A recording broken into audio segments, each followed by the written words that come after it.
قدم الصحفي ومقدم نشرات الأخبار بالفرنسية وديع دادا أمس الأربعاء 5 فبراير استقالته من القناة الثانية، واضعا حدا لمسيرة دامت 19 عاما داخل المؤسسة. ووفقا لمصادر فقد جاءت هذه الاستقالة بعد 3 أشهر من القرار الذي اتخذته القناة بإعفائه من تقديم نشرات الأخبار ورئاسة التحرير بمديرية الأخبار، وذلك عقب مكالمة هاتفية صاخبة بينه وبين المدير العام للقناة سليم الشيخ تخللها نقاش حاد خلافا لما تم تداوله حول ارتباط توقيفه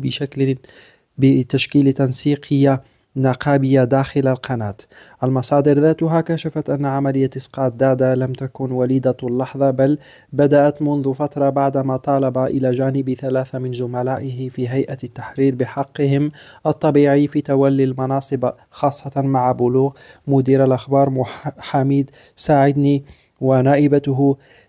سن التقاعد القانوني، غير أن القناة اختارت التمديد للمدير المذكور وإغلاق باب الترقية في وجه الصحفيين الشباب، ما أثار موجة من الاستياء داخل المؤسسة.